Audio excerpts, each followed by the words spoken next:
కొంచెం ముందుకు రండి, కొంచెం ముందుకు రండి. ముందు అవకాశం ఉన్న వాళ్ళు ముందుకు రండి, వెనకొచ్చే వాళ్ళకి సమయం ఇచ్చినట్లు కొంచెం ముందుకు రండి. మన ఆరాధన కొరకై పెట్టండి. మన ఆరాధన కొరకై దేవుని వాక్యములో నుండి ఒక భాగాన్ని మనం చదువుకుంటాం. ఎవరు మాట్లాడకండి, మాట్లాడకుండా కూడా జరగచ్చు, జరిగేటప్పుడు మాట్లాడకుండా కూడా జరగచ్చు. సమయంలో 121వ అధ్యాయం కీర్తనల గ్రంథం, కీర్తనల గ్రంథము 121వ అధ్యాయము. మన ఆరాధనల కొరకు 5వ వచనాన్ని అందరము కలిసి ప్రార్థనాపూర్వకంగా చదువుకుంటాం. కీర్తనల గ్రంథము 121వ అధ్యాయము 5వ వచనాన్ని అందరము కలిసి చదువుకుంటాం. యెహోవాయే నిన్ను కాపాడువాడు, నీ కుడి పక్కను యెహోవా నీకు నీడగా ఉండును. దేవుడి వాక్యమును మన కొరకు దీవించును గాక. ఇక్కడ దేవుడు మన జీవితాల్లో ఏమై ఉన్నాడో ఈ వచనంలో, ఈ భాగంలో కీర్తనాకారుడు తెలియపరుస్తూ ఉన్నాడు. యెహోవాయే నిన్ను కాపాడేవాడు, ఆయన నీ కుడి ప్రక్కన ఎలా ఉంటాడంట? నీడగా ఉండును అని. కాబట్టి మన దేవుడే మనల్ని కాపాడేవాడు, మన కుడి పక్కన మనకి ఎలాంటి వాడుగా ఉంటాడు అని అంటే ఆయన నీడగా ఉంటాడు. నీడగా ఉండి మనల్ని సంరక్షిస్తాడు, భద్రపరుస్తాడు. బోయజ్ అన్నాడు రూతుతో, ఏమన్నాడు? రూతు గ్రంథం 2వ అధ్యాయంలో బోయాజు రూతుతో చక్కటి మాట అన్నాడు. రూతు గ్రంథము 2వ అధ్యాయము 12వ వచనంలో మాట అన్నాడు. చదవండి ఆ మాట. 2వ అధ్యాయం 12వ వచనం. యెహోవా నీవు చేసిన దానికి ప్రతిఫలం ఇచ్చును, ఇశ్రాయేలు దేవుడైన యెహోవా రెక్కల క్రింద సురక్షితముగా నుండినట్లు నీవు వచ్చితివి. ఆయన నీకు సంపూర్ణమైన బహుమానము ఇచ్చిన నామకుద్దరము. ఇప్పుడు బోయాజు రూతుతో అన్నాడు, నీవు యెహోవా రెక్కల క్రింద సురక్షితంగా ఉండటానికి తీసుకొని రాబడ్డా. కాబట్టి ఆయన రెక్కల క్రింద ఏముందంటే సురక్షిత ఉంది, భద్రత ఉంది, క్షేమం ఉంది. అందుకని 121వ అధ్యాయంలో అన్నాడు, యెహోవాయే నీ కుడి పక్కన ఎలా ఉంటాడంట? నీకు నీడగా ఉంటాడు. బోయాజు రూతుతో అన్నాడు, ఓ రూతు కుమారి, భయపడకు, నీవు మోయాబు దేశం నుండి వచ్చావు, ఇక్కడ ఎవరు లేరు అనుకుంటున్నావు, నువ్వు దుఃఖంలో ఉన్నావు, బాధలో ఉన్నావు, నువ్వేం భయపడకు. నువ్వు ఎవరి దగ్గరికి వచ్చావు అంటే నా దగ్గరికి రాలా. ఎవరి దగ్గరికి వచ్చావు? యెహోవా రెక్కల కిందకు వచ్చావు. మలాకీ గ్రంథంలో ఉంది కదా, ఆయన రెక్కలు ఆరోగ్యమును కలుగు చేయనని. కాబట్టి నువ్వు దేవుని రెక్కల చాటుకు వచ్చావు. నిన్ను ఇంకెవరు పట్టుకోగలరు, నిన్నెవరు ఏం చేయగలరు, నీకు ఎలాంటి ఇబ్బంది ఉండదు. ఎందుకంటే ఆయనే నీకు నీడగా ఉంటాడు. ఈనాడు ఇక్కడ ఉన్న నువ్వు నేను ఆ రెక్కల కిందకు వచ్చాం. మనము యెహోవా రెక్కల కిందకు వచ్చాం, దేవుని రెక్కల చాటునున్నాం. ఆయన మన ప్రక్కన, ఆయన నీడగా ఉన్నటువంటి దేవుడు. పరమగీతాల గ్రంథంలో సోలమతి ఆ మాట అన్నది. ఏమన్నది? పరమగీతాల గ్రంథం 2వ అధ్యాయం 3వ వచనం. పరమగీతాల గ్రంథం 2వ అధ్యాయము 3వ వచనం. జల్దర్ వృక్షం ఎట్లున్నదో పురుషులలో నా ప్రియుడు అట్లున్నాడు, ఆనందభరితినై నేను అతని నీడన కూర్చుంటిని. సోలమతి సంఘమునకు సాదృశ్యం. ఇప్పుడు ఈ సంఘం అంటుంది, నేను ఆనందభరితినై అతని నీడను కూర్చుంటిని. ఆయన నీడలో కూర్చున్నాను నేను. యెహోవా రెక్కల కిందకు వచ్చాం మనం. యెహోవాయే నిన్ను కాపాడువాడు, నీ కుడి పక్కన ఆయన నీడగా ఉంటాడు. నీడగా ఉన్నాడు, కాపాడుతూ ఉన్నాడు, భద్రపరుస్తూ ఉన్నాడు. కాబట్టి ఈనాడు మనము ఆయన రెక్కల కిందకు వచ్చాం కనుక మనం ధన్యులం.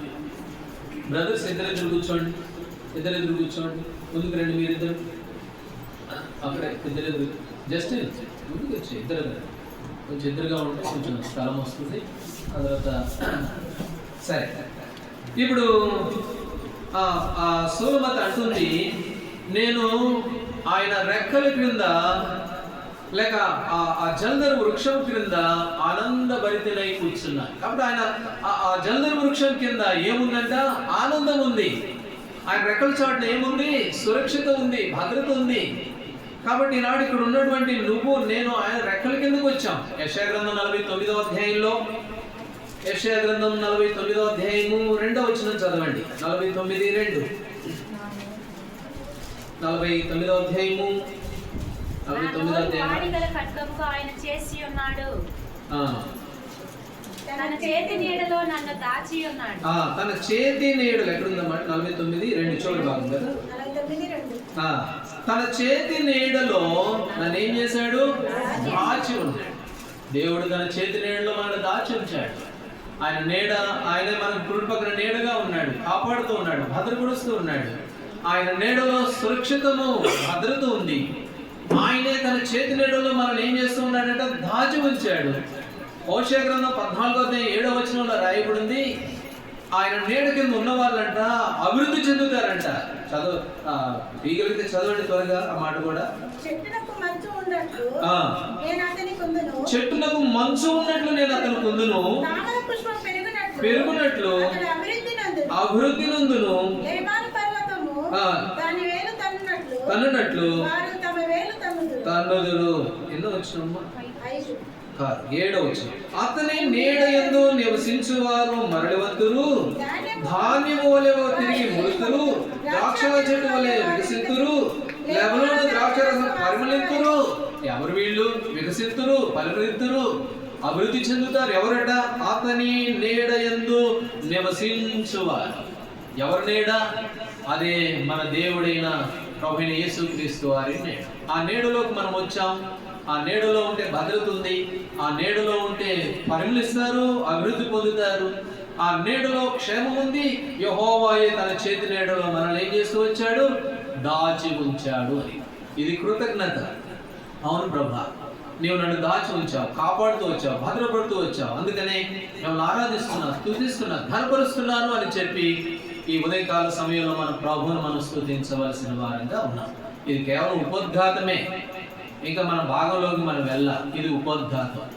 కాబట్టి దేవుడే మనల్ని కాపాడాడు అన్న సంగతిని జ్ఞాపకం తెచ్చుకొని, మనసును తెచ్చుకొని మన ప్రభువుని మనం స్తుతించవలసిన వారంగా ఉన్నాం. అయితే ఇప్పుడు ఆయన నీడ కిందకి వచ్చాం కదా, మనం ఆయన రెక్కల చాటుకు వచ్చాం కదా, ఆయనే మనకు తోడుగా ఉన్నాడు కదా, ఆయన తన చేతిలో మనల్ని దాచి ఉంచాడు కదా. ఈ రెక్కల చాటుకు రాకమునుపు మన సంగతి ఏంటి? మన స్థితి ఏంటి? మనం ఏ నీడలో ఉన్నాం? ఏ నీడలో సంచరిస్తూ వచ్చాం? ఏ నీడలో జీవిస్తూ వచ్చాం కదా మన జీవితాల్లో అనే విషయాలు ఒక 3 సంగతులుగా మనం చూస్తాం. కాబట్టి ప్రభువు నీడలోనికి రాకమునుపు మనం ఏ నీడలో ఉన్నాము అని అంటే, రండి మొదటి సంగతిగా యెషయా గ్రంథము 30వ అధ్యాయం. యెషయా గ్రంథము 30వ అధ్యాయము 2-3 వచనాలు చదవండి. యెషయా గ్రంథము 30వ అధ్యాయము 2-3 వచనాలు. వారు నా నోటి మాట విచారణ చేయగా ఫరో బలము చేత తమను తాము బలపరుచుకొనుటకు ఐగుప్తు నీడను శరణజొచ్చుటకు ఐగుప్తులకు ప్రయాణము చేయుదురు. ఫరో వలన కలుగు బలము మీకు అవమానకరమగును, ఐగుప్తు నీడను శరణజొచ్చుట వలన సిగ్గు కలుగును. ఇక్కడ ఐగుప్తు నీడ అనేది కనబడుతూ ఉంది. ఈ ఐగుప్తు నీడ, మరి ఐగుప్తు నీడ కింద ఏముందంట? 2వ వచనం చివరి భాగంలో ఐగుప్తుని ఆశ్రయించిన వారికి, లేక ఐగుప్తు నీడనున్న వారికి ఏం కలుగుతుందంట? సిగ్గు కలుగును.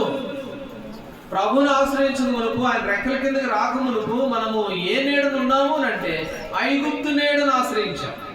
ఈ ఐగుప్తు నీడ ఏం చేసేదిగా ఉంది అని అంటే సిగ్గును తీసుకొచ్చేదిగా ఉంది, అవమానాన్ని తెచ్చేదిగా ఉంది. అందుకనే ఎజ్రా గ్రంథంలో వాళ్ళు అన్నారు ఆ మాట. దేవుడికి ప్రార్థన చేస్తూ ఎజ్రా గ్రంథంలో రండి 9వ అధ్యాయము 6వ వచనం. ఎజ్రా గ్రంథం 9వ అధ్యాయము 6వ వచనంలో దేవుడికి వారు ప్రార్థన చేస్తూ వారి ప్రార్థనలో ఉపయోగించినటువంటి ఆ పదాన్ని లేక మాటలు మనం చూస్తాం. 6వ వచనం.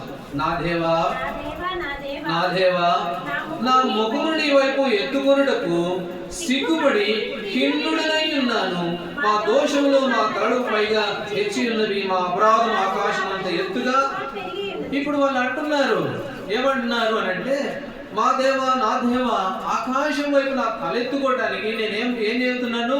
సిగ్గుపడుతూ ఉన్నాను. ఎందుకు అని అంటే నా దోషములు, నా పాపములు, నా అపరాధములు నా తల మీదుగా పొర్లిపోయినాయి.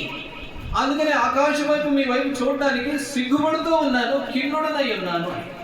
ఇద్దరు వ్యక్తులు దేవాలయంకి వెళ్ళారు ప్రార్థన చేయడానికి, లూకా సువార్తలో. అప్పుడు సుంకర్ ఏం చేశాడు? రొమ్ము కొట్టుకుంటూ, అయ్యో ప్రభా, మీ వైపు చూడడానికి కూడా నాకు లేదు, అర్హత లేదు, సిగ్గుపడుతూ ఉన్నాడు. కాబట్టి ఐగుప్తు నీడ అనేది ఏం చూపిస్తుంది అంటే సిగ్గు, అవమానం చూపిస్తూ ఉంది. ఇంతకుముందు మన జీవితంలో ప్రభువే మనకి సురక్షితమైన నీడ. ఆ నీడ క్రిందకు మనం రాకమునుపు మన స్థితి ఏమిటి అని అంటే ఐగుప్తు నీడను ఆశ్రయించినటువంటి వారు, ఐగుప్తు నీడలో ఉన్నవారు. ఈ ఐగుప్తు నీడ ఏం తెచ్చేదిగా ఉంది అని అంటే సిగ్గులు తీసుకొచ్చేదిగా ఉంది. సామెతల గ్రంథము 14వ అధ్యాయం, సామెతల గ్రంథం 14వ అధ్యాయము 34వ వచనం. 14:34 చదవండి. పాపము ప్రజలకు అవమానము తెచ్చును. పాపము ప్రజలకు ఏం తెస్తుందంట? అవమానము తెచ్చును. ఇంకో చోట కూడా రాయబడి ఉంది, అవమానము వెంబడి నింద వచ్చునని. ఇదే సామెతల్లో ఉంది. కాబట్టి పాపము ప్రజలకు ఏం తెచ్చేదిగా ఉందట? అవమానం తెచ్చేదిగా ఉంది. ఇప్పుడు పౌలపోస్తుడు రోమిలికి రాసిన ఆ మాట అన్నాడు, చదవండి. 6వ అధ్యాయం రోమిలికి రాసిన పత్రిక 21వ వచనం. 6:21 రోమా పత్రిక 6వ అధ్యాయము. అప్పటి క్రియల వలన మీకేమి ఫలము కలిగెను? వాటి గురించి మీరు ఇప్పుడు సిగ్గుపడుచున్నారు కారా? వాటి అంతము అప్పటి క్రియల వలన. ఎప్పటి క్రియలు? ప్రభువు నీ హృదయంలోకి చేర్చుకోక మునుపు, ఐగుప్తు నీడలో నీవు సంచరిస్తున్నప్పుడు, ఐగుప్తు నీడన ఉన్నప్పుడు, అప్పటి క్రియల గురించి ఇప్పుడు ఆలోచిస్తే ఏమొస్తుందంటే చెప్పండి, సిగ్గు కలుగుతూ ఉంది. వాటి అంతము ఏంటంట? మరణమే. కాబట్టి ఒకప్పుడు మన జీవితంలో ప్రభువే మనకు కుడి పక్కన నీడగా ఉన్నాడు ఇప్పుడు. అయితే అప్పుడు మన సంగతి ఏమిటి అని అంటే అప్పుడు సంగతులు తెలుసుకుంటే, అప్పుడు విషయాలు తెలుసుకుంటే అవన్నీ కూడా మనకి ఏం కలిగిస్తున్నాయంటే సిగ్గులు కలిగిస్తూ ఉన్నాయి. ఐగుప్తు నీడన ఉన్నటువంటి వారము, ఈ ఐగుప్తు నీడ ఏం తీసుకొస్తుంది అంటే సిగ్గును తెచ్చేదిగా ఉంది. ఇంకొక మాట కూడా భక్తుడు అన్నాడు ఇర్మియా గ్రంథంలో 2వ అధ్యాయం. ఇర్మియా గ్రంథం 2వ అధ్యాయము 26వ వచనం. ఇర్మియా గ్రంథం 2వ అధ్యాయము 26. దొరికిన దొంగ సిగ్గుపడినట్టు ఇశ్రాయేలు కుటుంబం వారు సిగ్గుపడుదురు. నీవు మా తండ్రిని మ్రానుతోను, నీవే నన్ను పుట్టించుతోని రాతితోను చెప్పుదురు. కాబట్టి దొరికిన దొంగ దొరికితే ఎంత సిగ్గుపడతాడు? వాడు ఎవరికి తెలియకుండా దొంగతనం చేద్దాం అనుకుంటాడు. ఇప్పుడు అందరికి తెలిసిపోయింది, అందరు లైట్లు వేశారు, వాడు దొరికిపోయాడు. ఎంత అవమానం వాడికి, ఎంత సిగ్గు. దొరికిన దొంగ సిగ్గుపడినట్లుగా మీరు సిగ్గుపడుతున్నారు. ఎందుకు? అప్పటి క్రియలను తెలుసుకుంటే, అప్పటి సంగతులను తెలుసుకుంటే, ప్రభు మన హృదయంలో రాకమునుపు, మారు మనసు పాప క్షమాపణ పొందకమునుపు మనం ప్రవర్తించిన తీరుని జ్ఞాపకం చేసుకుంటే, ఐగుప్తు నీడన ఉన్నది దినాలని జ్ఞాపకం చేసుకుంటే, ఇప్పుడు యజ్రా అన్నాడు తలెత్తుకోవడానికి కూడా సిగ్గుపడి కిన్నుడనై ఉన్నాను, నేను అవమానం పొందుతూ ఉన్నాను. ఎందుకనంటే ఐగుప్తు నీడ ఏం తీసుకొస్తుందంటే అవమానాన్ని తీసుకొచ్చింది. అయితే ప్రభు అయిన యేసుక్రీస్తు వారి దేవుడు మన విషయంలో ఒక మాట అన్నాడు. యెషయా గ్రంథం 29వ అధ్యాయము 22వ వచనం. యెషయా గ్రంథం 29:22. అందుచేతను అబ్రహామును విమోచించిన యెహోవా యాకోబు కుటుంబం గురించి ఇలాగ సెలవిస్తున్నాడు, ఇక మీదట యాకోబు సిగ్గుపడడు, ఇక మీదట అతని ముఖము తెల్లబారదు. ఇప్పుడు దేవుడు అంటున్నాడు, నిజమే, దొరికిన దొంగ సిగ్గుపడుతూ ఉన్నాడు. ఇంతకు ముందు సంగతులు తెలుసుకుంటే అవమానం సిగ్గు వస్తుంది. అయితే ఇప్పుడు ప్రభు అంటున్నాడు, ఇక మీదటి యాకోబు సిగ్గుపడడు, ఇక మీదటి యాకోబుకు అవమానం లేదు, నింద లేదు, సిగ్గు లేదు. నేను అబ్రహామును విమోచించాను, యాకోబు కుటుంబాన్ని. వారి గురించి నేను ఇలాగ చెప్తున్నాను, యాకోబు కుటుంబం అబ్రహాం కుటుంబం ఎవరో కాదు, ప్రభువైన యేసుక్రీస్తు వారిని రక్షించిన తెలుసుకున్నటువంటి ప్రజలు, ఆయన బిడ్డలు. ఇక్కడ ఉన్నటువంటి నువ్వు నేను మన గురించి ప్రభు అంటున్నాడు, యాకోబు ఇక మీదట సిగ్గుపడడు. ఇక మీదట అతని ముఖము తెల్లబారదు. ఎందుకు తెల్లబారదు? ఎందుకు యాకోబు సిగ్గుపడడు అని అంటే, ఎందుకనంటే ఇంకొక మాట కూడా చదవండి. యెషయా గ్రంథం 25వ అధ్యాయంలో ఈ మాట కూడా మనం చదువుతాం. 25వ అధ్యాయము 3వ వచనం. భీకరుడు ఊపిరి గోడకు తగిలిన గాలి వాన వలె ఉండును. శరణ్యముగా ఉంటివి, గాలివాన తగలకుండా ఆశ్రయంగాను, వెంట తగలకుండా నీడగాను ఉంటివి. యాకోబు సిగ్గుపడడు. అయితే వారికి నువ్వు ఎలా ఉన్నావు అంటే ఇప్పుడు నీడగా ఉన్నావు. ఎందుకు యాకోబు సిగ్గుపడడు? ఎందుకు యాకోబు ముఖం తెల్లబారదు అని అంటే, కీర్తనకారుడు 69వ అధ్యాయం కీర్తన గ్రంథంలో మాట అన్నాడు, చదవండి. అది ప్రభువైన యేసుక్రీస్తు వారి గురించి రాయబడినటువంటి మాట. దేవుని గురించి రాయబడిన మాట ఏమిటి? 68వ అధ్యాయము కీర్తనల గ్రంథం 69వ అధ్యాయము 7వ వచనం చదవండి. 7వ వచనం. నీ నిమిత్తము నేను నింద నొందిన వాడనైతిని, నీ నిమిత్తము సిగ్గు నా ముఖమును. ఇప్పుడు ప్రభువైన యేసుక్రీస్తు వారు శిలువలో ఆయన అనుభవాన్ని లేక ఆయన పొందిన ఆ శ్రమను జ్ఞాపకం చేస్తూ కీర్తనకారుడు రాశాడు, నీ నిమిత్తం. ఎవరి నిమిత్తం? నీ నిమిత్తం. ఐగుప్తు నీడను ఆశ్రయించావే ఒకప్పుడు, నీ నిమిత్తం. ఐగుప్తు నీడలో సిగ్గు అవమానం ఉంది కదా, అది పొందాల్సింది నువ్వు కదా. నీ నిమిత్తము సిగ్గు నా ముఖాన్ని కప్పింది. నీ నిమిత్తం యాకోబు ఇక మీద సిగ్గుపడ్డు. ఎందుకంటే యాకోబు మీద ఉన్న సిగ్గు అవమానం అంతా ఇప్పుడు ఎవరి మీదకి వచ్చింది? నా మీదకి వచ్చింది. ప్రభు అంటున్నాడు, నీ నిమిత్తము సిగ్గు నా ముఖాన్ని కప్పింది. సిగ్గు నీ నిమిత్తం నా మీద పడ్డది.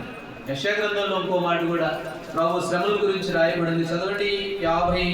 50వ అధ్యాయం 6వ వచనం. యెషయా గ్రంథం 50వ అధ్యాయం 6వ వచనం. కొట్టు వారికి నా వీపును అప్పగించింది, వెంట్రుకలు పెరుగు వారికి నా చంపలను అప్పగించింది, ఉమ్మి వేయి వారికి అవమానపరచు వారికి నా ముఖాన్ని దాచుకోలేదు. నీ నిమిత్తం సిగ్గుపడ్డాను, నీ కొరకై నేను అవమానం పొందుతూ వచ్చాను, నా ముఖాన్ని దాచిపెట్టుకోలేదు. ఏదో పెయింటరు బ్రష్ తీసుకొని సిలువలో నా బొమ్మ వేసి ఆ బొమ్మకి ఏదో వస్త్రం చుట్టాడులే కానీ వాస్తవంగా వస్త్రాలు ఏమీ లేవు యేసు ప్రభు వారికి. అన్ని తీసేసుకున్నారు పంచుకోవడానికి. అవమానం పొందుతూ వచ్చాడు. నీ నిమిత్తము సిగ్గు నా ముఖాన్ని కప్పింది. ఎంత దుఃఖం. అందుకని అన్నాడు, కొట్టేవారికి నా చంపను అప్పగించాను, గడ్డం పెరిగే వారికి చంపలించాను, కొట్టేవారికి వీపు అప్పగించాను, నా ముఖాన్ని దాచుకోలేదు నేను. అంతే. నీ నిమిత్తము నేనేం పొందాను? అవమానము పొందాను. ఐగుప్తు నీడలో ఉన్నాం. ఈ ఐగుప్తు నీడ ఏం తెచ్చింది అంటే మన జీవితాల్లో ఒకప్పుడు అది సిగ్గును తీసుకొస్తే ఆ సిగ్గంతా కూడా ప్రభువైన యేసుక్రీస్తు వారు ఆయన శిలువలో భరిస్తూ వచ్చారు. నిజంగానే ప్రేమ ఎంత గొప్పది. అవును ప్రభా, నా మీదకి రావాల్సిన సిగ్గు, నా మీదకి రావాల్సిన అవమానము మీరు భరించారు కలవరి శిలువలో. అందుకే ఈనాడు యాకోబుకి సిగ్గుపడడు అని మీరు అన్నారు. నిజమే, ఇప్పుడు నాకు ఆ సిగ్గు అవమానం లేదు, దొర్లించి వేశారు. ఇంకో మాట కూడా చదవండి. యెహోషువ గ్రంథము 5వ అధ్యాయం. యెహోషువ గ్రంథం 5వ అధ్యాయము 9వ వచనం. 5:9. ఇప్పుడు యెహోవా, నేడు నేను ఐగుప్తు అవమానమును మీ మీద నుండకుండా దొర్లించి వేసి ఉన్నాను. నేడు నేను ఐగుప్తు అవమానం. ఐగుప్తు నేడ సిగ్గు తెచ్చింది. దొంగ దొరికితే సిగ్గుపడినట్టుగా సిగ్గుపడాలి నువ్వు నేను. అప్పుడు క్రియలు తలుచుకుంటే ఎంత అవమానం, సిగ్గు. ఆయన దగ్గర రావడానికి కూడా అర్హత లేదు, తల మీద పొర్లిపోయింది. అయితే ఐగుప్తు అవమానం ఇప్పుడు ఏం చేశాడంటే దేవుడు దొర్లించి వేశాడు, తీసివేశాడు. ఆ తీసివేయడానికి ఏం చేశాడో తెలుసా? ఆ దొర్లించి వేయడానికి, ఆ సిగ్గు అంతా అవమానం అంతా దొర్లించి వేయడానికి ఏం చేశాడు అంటే ఆయన మీద వేసుకున్నాడు. అందుకనే 69:7 ఆ మాట అన్నాడు, నీ నిమిత్తం, నా నిమిత్తం కాదు, నీ నిమిత్తం, నీ నిమిత్తము నీకు రావాల్సిన అవమానం నేను భరించాను, నా మీద వేసుకున్నాను. దాచుకుపెట్టుకోలేదు, నా వీపుని దాచిపెట్టలేదు, నా ముఖాన్ని దాచిపెట్టలేదు. కొట్టేవారికి, అవమానపరిచే వారికి ఇచ్చాను. వారు గుద్దారు, కొట్టారు, తిట్టారు, దూషించారు, ఇక ఎన్నెన్నో అన్నారు. ఆయన అవమానం అంతా కూడా ప్రభువైన యేసుక్రీస్తు వారు మన నిమిత్తమై భరించినవాడు. కాబట్టి అవన్నీ సంగతులు తలుచుకుంటే వ్యక్తిగతంగా నా జీవితంలో, నీ జీవితంలో ఎంత అవమానం పొందాలా. ఒక్కసారి రోమిలకు రాసిన పత్రికలు మనం చదువుకున్నాం కదా, అప్పటి క్రియ వల్ల ఇప్పుడు ఏం మీకు ఫలం కలుగుతుంది, ఒకసారి తలంచుకుంటే ఎంత సిగ్గు, ఎంత అవమానము. అయితే అవమానం అంతా కూడా యేసు ప్రభువారు ఏం చేశాడంట, దొర్లించి వేశాడు. జపన్య గ్రంథము 3వ అధ్యాయం, జపన్య గ్రంథము 3వ అధ్యాయము 17వ వచనం చదవండి. జపన్య గ్రంథం 3వ అధ్యాయము 17వ వచనం. హబకు గ్రంథం తర్వాత ఉంటుంది, 3వ అధ్యాయము 17వ 19. ఆ కాలమున నిన్ను హింసపెట్టు వారందరినీ నేను శిక్షింతును, కుండుచూ నడుచు వారిని నేను రక్షింతును, చెదరగొట్టబడిన వారిని సమకూర్చుదును. ఏ ఏ దేశములో వారు అవమానము నొందిరో అక్కడ నేను వారికి ఖ్యాతిని మంచి పేరును. ఎంత చక్కటి మాట అండి ఈ మాట. ప్రభు అంటున్నాడు, కుంటుచూ నడుస్తూ ఉన్నావు, అయితే అవమానం పొందినటువంటి పరిస్థితిలో ఉన్నావు, నేనే వారిని ఏం చేస్తాను, వారి అవమానం ఎక్కడెక్కడ అవమానం పొందారో అక్కడ వారికి ఖ్యాతిని మంచి పేరును తీసుకొస్తాను. నిజమే, ఎంత మంచి పేరు, ఎంత ఖ్యాతి దేవుడు మనకి ఇచ్చాడు. ఒకళ్ళు అన్నారు, మనోళ్ళే, మనతో పాటు ఉన్నోళ్ళే, వాళ్ళు అన్నారు, ఏమన్నారు, అక్కడంతా 10 రూపాయల వాళ్ళండి, ఎంత నిర్లక్ష్యంగా, ఎంత అవమానంగా అన్నారు. 10 రూపాయలు వాళ్ళ వల్ల ఏమవుతుంది, వారి వల్ల ఏమవుతుంది, అంత 10 రూపాయల వాళ్ళే. ఇక్కడున్నారు వేలోళ్ళు, 100 కానీ అక్కడంతా 10 రూపాయల వాళ్ళే. అయితే జపన్య గ్రంథంలో దేవుడు ఏమన్నాడు, ఎక్కడెక్కడ వారు అవమానం పొందారో అక్కడ వారికి ఏం చేస్తానన్నాడు, ఖ్యాతిని మంచి పేరును తీసుకొస్తాను. నిజమే, అవమానం అంతా దొర్లించి వేసి వ్యక్తిగతంగా షాలేములో ఉన్న నిన్ను నన్ను ప్రభు ప్రేమించి ఇవాళ ఖ్యాతిని మంచి పేరును దేవుడు తీసుకుని వచ్చాడు. ఎక్కడెక్కడ అవమానం పొందామో అక్కడ మంచి పేరు, ఖ్యాతిని తీసుకొచ్చాడు. కాబట్టి మన దేవుని మనం నిజంగా ఇది మన జీవితంలో మనం పొందినటువంటి గొప్ప ఆశీర్వాదం. నా మీదకి రావాల్సిన అవమానము ప్రభువా నీవు భరించావు, నా కుడి ప్రక్కన నీడగా ఉన్నావు, నీ రెక్కల చోట నన్ను దాచి ఉంచావు, ఇప్పటి వరకు నన్ను కాపాడుతూ వచ్చావు. ఐగుప్తు నీడ ఒకప్పుడు నా జీవితంలో ఉంది. యెషయా గ్రంథం 30వ అధ్యాయంలో ఐగుప్తును ఆశ్రయించిన వారు సిగ్గుపడతారంట, అవమానం పొందుతారంట. ఐగుప్తు నీడలో అనుంటే ఆ నీడలో నుంచి నాకు రావాల్సిన సిగ్గంతా మీరు భరించి, అవమానం భరించి, నాకు పట్టబడి నాకు మంచి పేరును ఖ్యాతిని కలుగు చేస్తూ వచ్చాను. అందుకని మిమ్మల్ని స్తుతిస్తున్నాను, ఆరాధిస్తున్నాను అని చెప్పి మన ప్రభువును మనము ఆరాధించవలసిన వారంగా ఉన్నాం. ఇది మొదటి తలంపు. ఐగుప్తు నీడ అవమానాన్ని తెస్తే ఆ నీడని దేవుడు యెహోషువ గ్రంథంలో ఏమన్నాడు, దొర్లించి వేశాడు. అవమానం అంతా ఏం చేశాడట, దొర్లించి వేశాడు. ఇక మీదటి యాకోబు ఏం చేయడు, సిగ్గుపడ్డు, ఎందుకంటే నేను దొర్లించి వేశాను, ఆ మనుషుల మీదకి రావాల్సిన అవమానం అంతా నేను భరించాను. కాబట్టి అవమానము తొలగించిన మన ప్రభువుని ఈ ఉదయకాల సమయంలో ఆరాధించి స్తుతించవలసిన వారంగా మనం ఉన్నాం. ఇది మొదటి తరం. సరే, రెండవ విషయానికి వెళ్తే ఇంకా మనం ఏ నీడలో ఉన్నాం. యోనా గ్రంథం 4వ అధ్యాయము 6వ వచనం.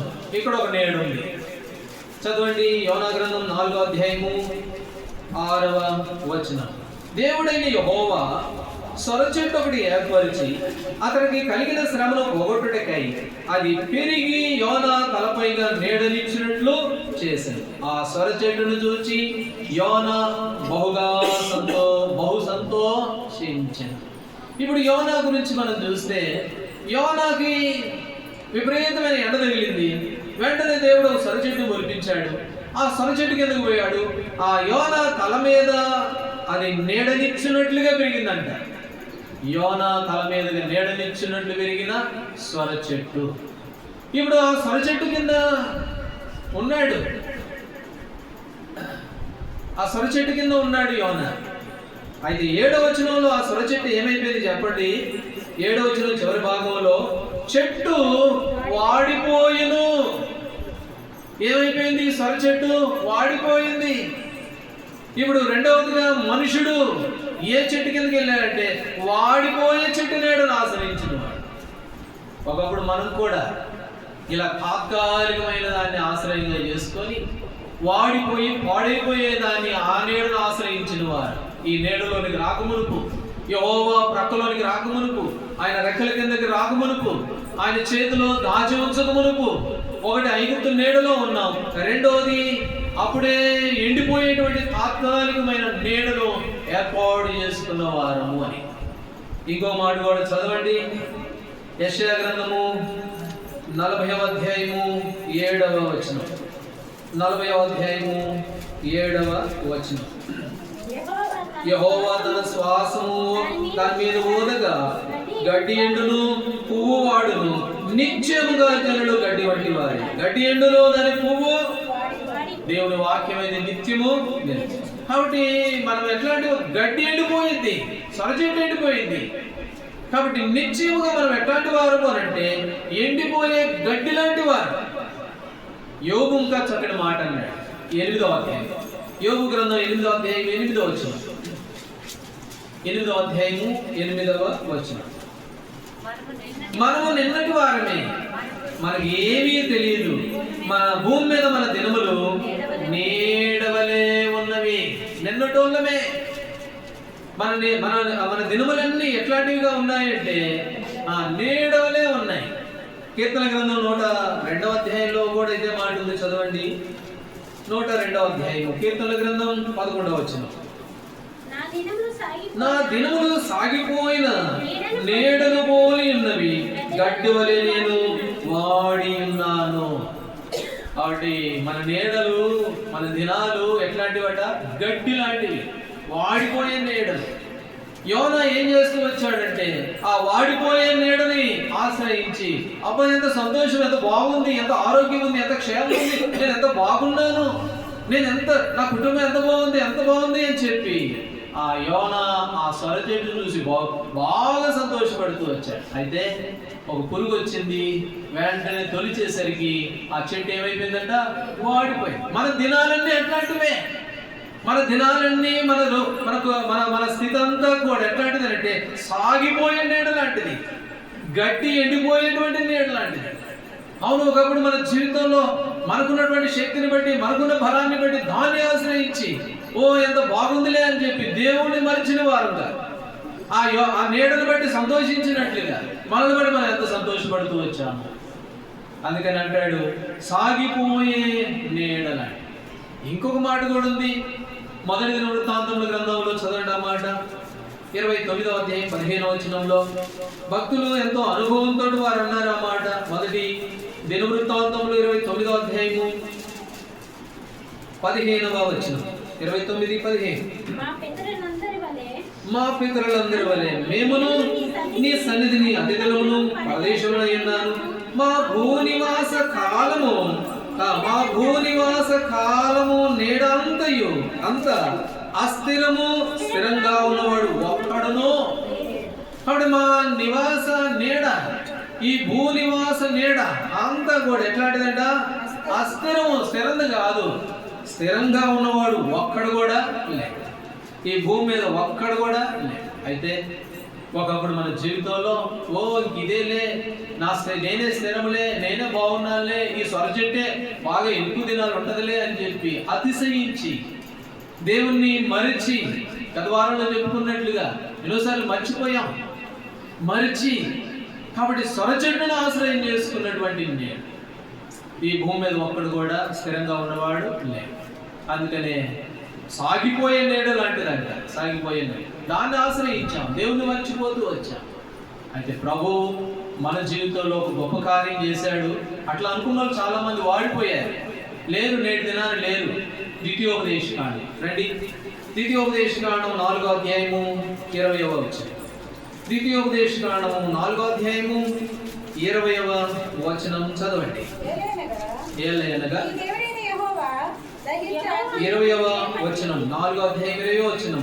యెహోవా మిమ్మును చేపట్టి నేడున్నట్లు మీరు తనకు స్వకీయ జనముగా నుండికై ఐగుప్తు దేశములో నుండి కొలుములో నుండి మిమ్మును నేడున్నట్లుగా. నేడెట్లున్నాం? ఎంత ఆరోగ్యంగా ఉన్నాం, దేవుని సన్నిధిలో ఉన్నాం, సజీవంగా ఉన్నాం. ఈనాడు నేడును చూడలేని వారు చాలా మంది ఉన్నారు. మనకు తెలియదు, మనకు పెద్దగా తెలియదు. అయితే నేటి దినాన్ని చూడలేని వారు చాలా మంది ఉన్నారు ఈ లోకంలో. అయితే దేవుడు మనల్ని నేడున్నట్లుగా కాపాడు, ఈ రోజు ఉన్నట్లుగా నిన్ను నన్ను కాపాడు. కాబట్టి సొర చెట్టు నీడ అస్థిరము, స్థిరంగా ఆనది. ఒకప్పుడు మన జీవితంలో ఆ స్థిరమైనదే అనుకున్నాం, దాన్నే ఆశ్రయించాం, దాని వైపునే ఉంటూ వచ్చాం. అయితే ప్రభు ఆయన రెక్కల నీడలోకి తెచ్చాడు, మనల్ని సురక్షితమైన నీడలోకి తీసుకుని వచ్చాడు. కాబట్టి మనం ఎంతో ధన్యులం. అందుకనే ప్రభా నేడున్నట్లుగా నన్ను భద్రపరుస్తూ వచ్చావు, కాపాడుతూ వచ్చావు. మీ ప్రేమ ఎంత గొప్పది, మీ త్యాగం ఎంత గొప్పది, మీరు నా పట్ల ఎంత శ్రద్ధ కలిగి ఉన్నారు, ఎంత ప్రేమ కలిగి ఉన్నారు. ఈనాడు నేడు దినాన్ని చూడలేని వారు ఎంతమంది ఉంటే సజీవులే కదా మిమ్మల్ని స్తుతించేది, ఆరాధించేది. నన్ను సజీవుడిగా చేశావు, నేడున్నట్లుగా చేశావు. కాబట్టి సాగిపోయే నేడ లాంటిది మన జీవితం, గడ్డి ఎండిపోయి వాడిపోయే లాంటిది మన నేడంతా కూడా. ప్రభువే మనల్ని ఇప్పటి వరకు కాపాడుతూ వచ్చాడు. కాబట్టి ఇది రెండవ నీడ. ఒకప్పుడు మన జీవితంలో ఈ తాత్కాలికమైన నీడను ఆశ్రయించి దేవుని మరిచి జీవించిన సందర్భాలు లేకపోలేదు మన వ్యక్తిగత జీవితం. ప్రభు మనల్ని ప్రేమించి నేడున్నట్లుగా మనల్ని సంరక్షిస్తూ వచ్చాడు. ఒకటి ఐగుప్తు నీడ, అది సిగ్గు అవమానాన్ని తెస్తే ఆ సిగ్గు అవమానం అంతా ప్రభు దొర్లించి వేశాడు. రెండవది అస్థిరమైన నీడ, దాని నుంచి దేవుడు మనల్ని కాపాడుతూ భద్రపరుస్తూ నేడున్నట్లుగా మనల్ని సజీవులుగా ఉంచుతూ వచ్చాడు. సరే, ఇప్పుడు మూడవ నీడకు వెళ్తే రండి. న్యాయాధిపతుల గ్రంథము 9వ అధ్యాయము, న్యాయాధిపతుల గ్రంథం 9వ అధ్యాయము 15వ వచనం చదవండి. ఇక్కడ కొన్ని చెట్లు ఉన్నాయి. ఈ చెట్టులో ఒక చెట్టు అంటుంది, చదవండి. ముండ్ల పొద, మీరు నిజముగా నన్ను మీ మీద రాజుగా నియమించకూడని ఎడల రండి, నా నీడను ఆశ్రయించండి, లేదా అగ్ని నాలోని బయలుదేరి లెబనోను దేవదారు చెట్లు కాల్చివేయని చెట్లతో. ఇక్కడ ఒక చెట్టు ఉంది.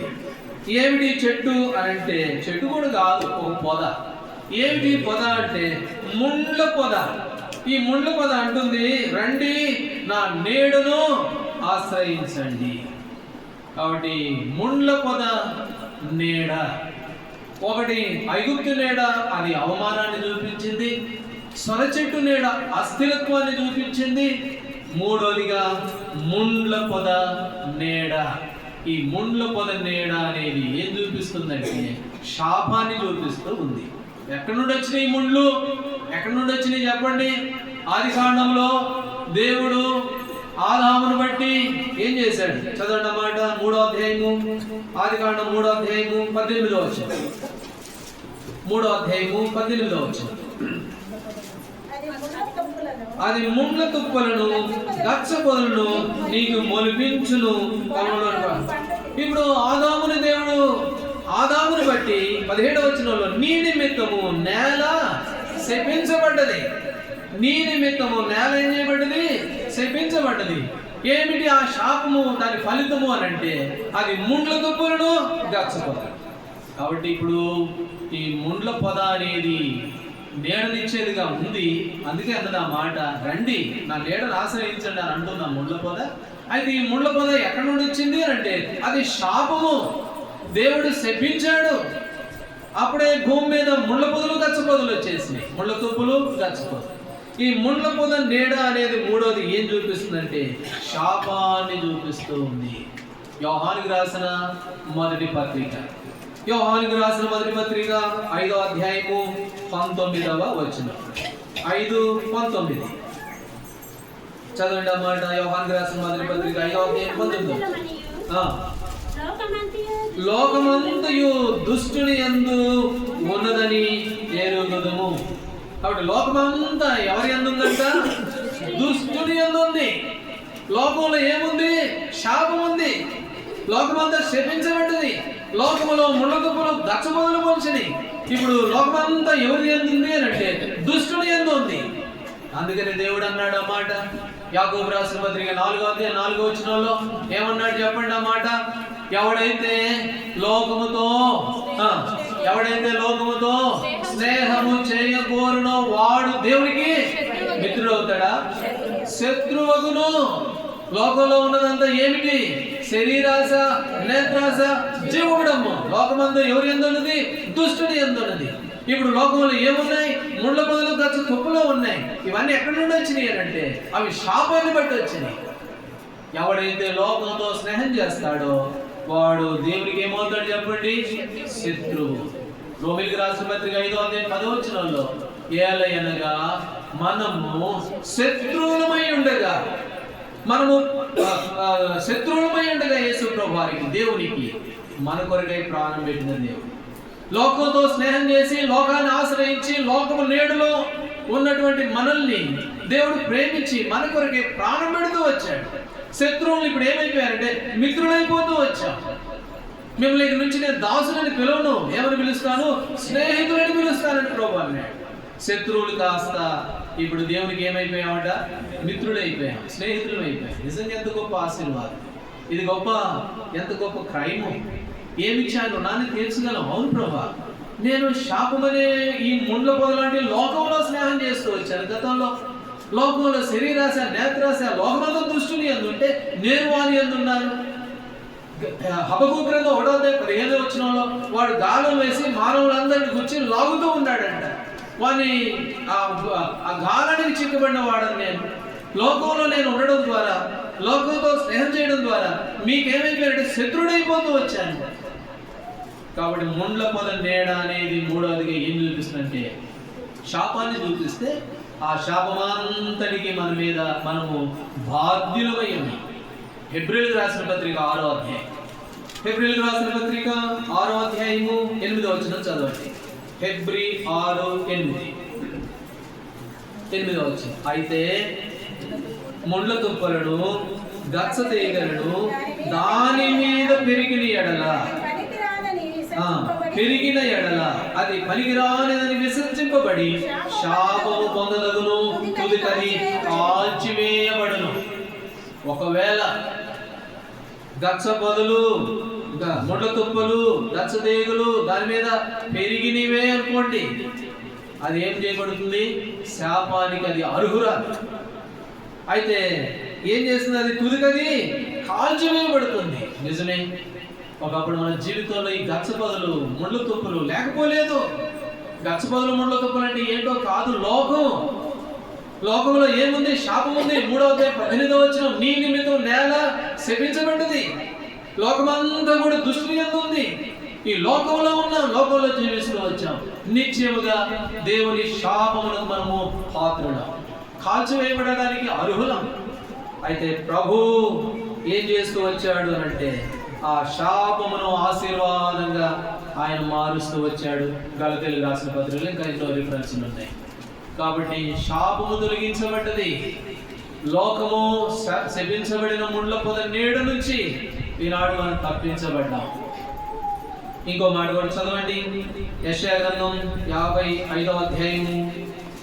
యెషయా గ్రంథం 55వ అధ్యాయము 13వ వచనం అనుకుంటాను. 13వ వచనం చదవండి. ముండ్ల చెట్లకు బదులుగా దేవదారు వృక్షములు మొలుచును, దొరదగుండ చెట్లకు బదులుగా గొంజి వృక్షములు ఎదుగును. అది యెహోవాకు ఖ్యాతిగాను ఆయనకు కొట్టివేయడం నిత్యమైన జ్ఞాపక సూచనగాను. ఇప్పుడు ముండ్ల చెట్లకు బదులు ఏం మొలుస్తున్నాయి? దేవదారు వృక్షాలు, శ్రేష్టమైన వృక్షాలు. ముళ్ళ చెట్లు స్థానములో, ముళ్ళ చెట్లు ఆ స్థానంలో, ఆ స్థలములో వాటికి బదులుగా ఇప్పుడు ఏం మొలుస్తున్నాయి? దేవదారు వృక్షాలు, శ్రేష్టమైన, దేవుడికి ఇష్టమైన వనాలు, దేవుడికి ఇష్టమైనటువంటి కార్యాలు. నిజమే, ఒకప్పుడు మన జీవితంలో లోకం ఉంది, ముళ్ళ చెట్లు ఉన్నాయి. లోకాన్ని ప్రేమిస్తూ ముళ్ళ చెట్లే మన గచ్చ పొదలు అనేకములు ఉంటాయి. ఇవన్నీ తొలగించబడ్డాయి. ఇప్పుడు ఏం పొలిగించినాయి? ఆ గచ్చ పొదలు పోయినాయి, ముళ్ళ తుప్పలు పోయినాయి. వాటిలో శ్రేష్టమైన దేవదారు పలకలు, దేవదారు పలకలతో దేవుని మందిరం కట్టబడింది.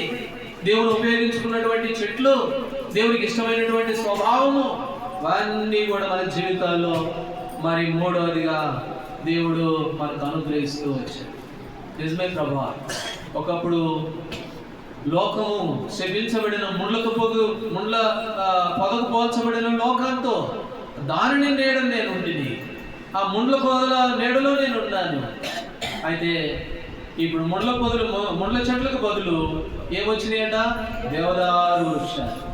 దేవుని పేరు, దేవుని స్వరూపం, దేవుని రూపం, దేవుని మనసు. కాబట్టి దేవుడు, ఇది మూడవదిగా మన జీవితంలో దేవుడు చేసిన గొప్ప ఆశీర్వాదం. మొదటి కొరింథీయులకు రాసిన పత్రిక 15వ అధ్యాయము 55వ వచనం. మొదటి కొరింథీ 15:55 వచనం చదవండి. ఓ మరణమా నీ విజయం ఎక్కడా? ఓ మరణమా నీ ముళ్ళెక్కడా? చాలు. ఇప్పుడు ప్రభు అంటున్నాడు 55లో, ఓ మరణమా నీ విజయం ఎక్కడా? ఓ మరణమా నీ ముళ్ళెక్కడా? ఎక్కడుంది నీ ముళ్ళు? ఈ ముళ్ళ చెట్టు శాపాన్ని చూపిస్తుంది కదా. ఇప్పుడు ప్రభు అడుగుతూ ఉన్నాడు, ఓ మరణమా, ఓ శాపమా, ఓ ముళ్ళ తుప్ప, నీ ముళ్ళు ఎక్కడ? ఎక్కడుంది నీ ముళ్ళు? ఎక్కడుంది చెప్పండి. ముళ్ళు ఎక్కడుంది చెప్పాలి. ఎక్కడున్నాయి చెప్పండి. యేసు ప్రభు వారిని కొట్టి వస్త్రాలు తొడిగి అక్కడ పెట్టినప్పుడు మత్తయి సువార్త 27వ అధ్యాయంలో, లేక మా యోహాను సువార్త 19వ అధ్యాయంలో ఏం చేశారు? చదవండి. మత్తయి సువార్త 27వ అధ్యాయము 29వ వచనం. 27, 29. 27వ అధ్యాయము 20. ముళ్ళ కిరీటమల్లి ఆయన తలకు పెట్టి ఒక రెల్లు ఆయన కుడి చేతిలో నుంచి, యూదుల రాజా నీకు శుభమని ఆయనను అపహసించిరి. ముళ్ళు. మొదటి కొరింథీ 15:55లో, ఓ మరణమా నీ ముళ్ళు ఎక్కడ? ఎక్కడుంది చెప్పు నీ ముళ్ళు అని అంటే ఎక్కడుంది చెప్పండి. అది యేసు ప్రభువు వారి తల మీదకు పోతూ వచ్చారు. ఆ ముళ్ళతో కిరీటం మళ్ళీ ఆ ముళ్ళుని తీసుకెళ్ళి తల మీద పెడుతూ వచ్చారు. కాబట్టి ఇది ఆయన ప్రేమ. నీ మీద నా మీద ఉండాల్సిన ముళ్ళు, నువ్వు నేను ఆశ్రయించిన ముళ్ళు, చివరికి అది ఎక్కడైపోయిందంటే అది ఒక కిరీటం లాగా అలబడి ఆయన తల మీద కూర్చోబడుతూ వచ్చింది. మన తలతో చేసిన పాపములు, లోకము, ఇవన్నీ కూడా ఆయన మీద కూర్చోబడుతూ వచ్చాయి. కాబట్టి శిలువలో మన ముళ్ళు ఆయన భరిస్తూ వచ్చాడు. మన ముళ్ళు ఆయన మీదకి తీసుకొని రాబడుతూ వచ్చాడు. ఏమి ఇవ్వగలం? ఏమి ఇచ్చి ఆయన రుణాన్ని తీర్చగలం? ఏమి ఇచ్చి ఆయనను సంతోషపరచగలం? ప్రభు అంటున్నాడు, భక్తుడు అన్నాడు, అయ్యా వేలాది నదులంత విస్తారం తైలం నీకు ఇస్తే సరిపోద్దా? పొట్టెళ్ళని నీకు ఇస్తే సరిపోతాయా అని అంటే, అవన్నీ నేను సృష్టించినే కదా, అవి కావు. విరిగి నలిగిన హృదయం నాకు ఇష్టమైన బలి ప్రభు కోరుతూ ఉన్నాడు. కాబట్టి 3 రకాల నీడలను గత మన జీవితంలో ఆశ్రయించినటువంటి వారు. ఏమేమి నీడలు చెప్పండి అవి? ఒకటి ఐగుప్తు నీడ. ఇది ఏం తీసుకొచ్చింది? అవమానం, సిగ్గు. అప్పుడు క్రియలు గురించి ఆలోచిస్తే ఇప్పుడు ఏమొస్తుంది? సిగ్గు వస్తుంది. ఈ సిగ్గంతా కూడా దేవుడు ఏం చేశాడంట? దొర్లించి వేశాడు. ఆ సిగ్గు దొర్లుకుంటూ పోయి ఎవరి మీద పడ్డది? ప్రభు మీదే పడ్డది. నీ నిమిత్తము సిగ్గు నా ముఖాన్ని కప్పింది. హెబ్రీయులకు రాసిన పత్రిక 12వ అధ్యాయంలో రాయబడింది అన్నమాట, ఆయన ఎదుట ఉంచబడిన ఆనందము కొరకై అవమానమును నిర్లక్ష్యం పెట్టి, ఆయన ఎదుట ఉంచబడిన ఆనందం కొరకు అవమానాన్ని నిర్లక్ష్యం పెడుతూ వచ్చాడు.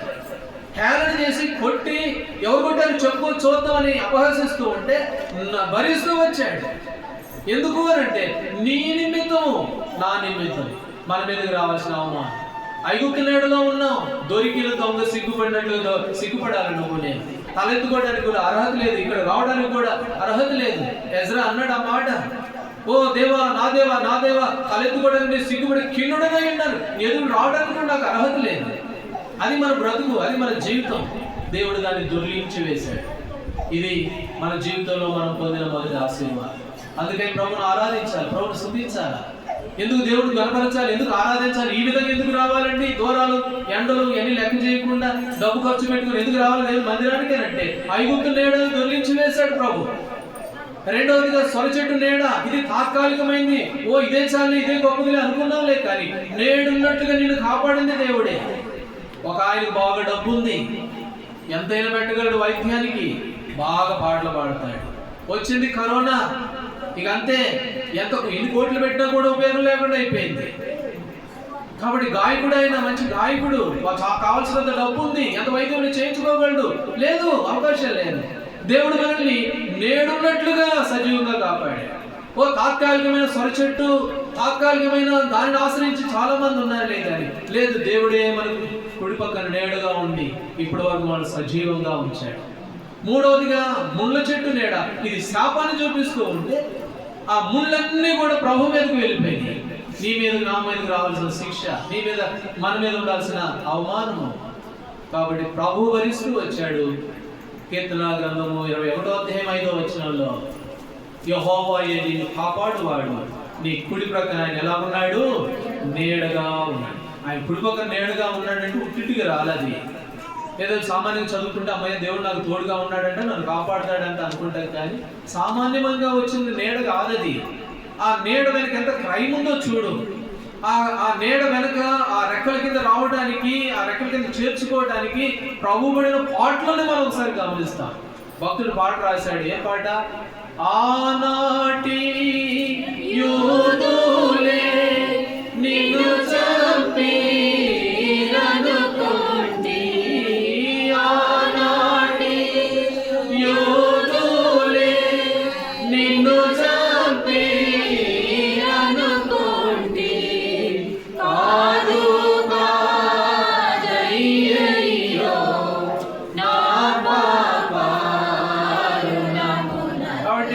ఆయన మీదకి ముళ్ళు పోయింది, తల మీదకి ముళ్ళు వెళ్ళి అని అంటే ఆయన ఏదో నేరం చేసి కాదు.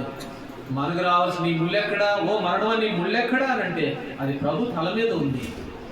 దొంగ దొరికినప్పుడు సిగ్గుపడినట్లు సిగ్గుపడాల్సిన మన బ్రతుకులు, మన జీవితాన్ని దేవుడు మంచి ఖ్యాతిని, మంచి పేరును తీసుకొచ్చాడు.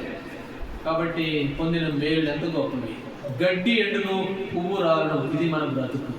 అయితే నేడున్నట్లుగా దేవుడు సజీవంగా ఉంచాడు. కాబట్టి ఇవన్నీ ప్రభు ద్వారా మనం పొందిన మేలు. ఇవన్నీ ఒకసారి జ్ఞాపకం చేసుకుంటే హృదయ కృతజ్ఞతతో నింపబడింది. ఆరాధన వచ్చేస్తుంది. ప్రభుని స్తుతించకుండా ఆరాధించకుండా ఉండలేము. కాబట్టి నాకు గతంలో ఒక చిన్న బలహీనత ఉండేది. 5-6 సంవత్సరాల దాకా బాగా బలహీనపడ్డా. ఏమిటి అంటే ఈ కాలం వస్తే విపరీతమైన జలుబు, ఇక అంతే, అది తట్టుకోలేనటువంటి పరిస్థితి. ఎన్నో హాస్పిటల్ ఎదురుగా, ఎక్కడ తగ్గల. ఎక్కడో ఒక ఆయన ఉన్నాడు కనిగిరిలో, ఆ సామాన్యమైన చిన్న మెడికల్ షాప్. ఎంతమందికి చెప్పుకుంటానో నేను. ఆయన దగ్గరికి వెళ్ళాను, ఆయన ఒక చిన్న టాబ్లెట్ ఇచ్చాడు, తగ్గిపోయింది. 4 సంవత్సరాలు బాధపడ్డానులే కానీ ఒక చిన్న టాబ్లెట్ తగ్గిపోయింది. ఎంత కృతజ్ఞత. ఆయన కనపడితే బాగా అనిపిస్తుంది నాకు, ఏం లేకపోతే ఈ పాటికి ఏమేమి నేనని. నాకు కృతజ్ఞత. ఇదే ఆరాధన అంటే మనుషుని గురించి కాదు, ప్రభు చేసిన మేలు ఒకసారి జ్ఞాపకం చేసుకుంటే హృదయ కృతజ్ఞతతో నింపబడుద్ది. ప్రభుని ఆరాధించగలుగుతాం. కాబట్టి ఈ మధ్యాహ్న సమయంలో మరి ప్రభుని, దేవుడు చేసిన మేలు బట్టి 3 విధాల ఆశీర్వాదం, 3 విధాల నేడు నుంచి ఆయన నేడులోకి తీసుకొచ్చాం. యెహోవా రెక్కల క్రింద సురక్షితంగా ఉండడానికి నువ్వు తీసుకుని రాబడ్డావు, నువ్వు, నేను, మన కుటుంబం. కాబట్టి ప్రభు చేసిన మేలు బట్టి సాగిలపడి దేవుని ఆరాధించి, ప్రభుని స్తుతించి మహిమపరిచే వారంగా ఉంటాం. దేవుడు ఆ విధంగా మనందరికీ సహాయపడుగా. లేచి నిలబడి ఒక చిన్న పాట పాడతాము. లేచి నిలబడి పాట పాడతాం. ఆ సమయంలో కొంచెం ముందుకు రండి. ఆ తర్వాత మరి కొంచెం వంట పరిచర్య కొరకు అంజలి సిస్టర్, ఇందిరా కాలనీ, ఆ తర్వాత ప్రిస్కిల్ అక్క, వీళ్ళిద్దరూ వంట పరిచర్య కొరకు వెళ్తారు.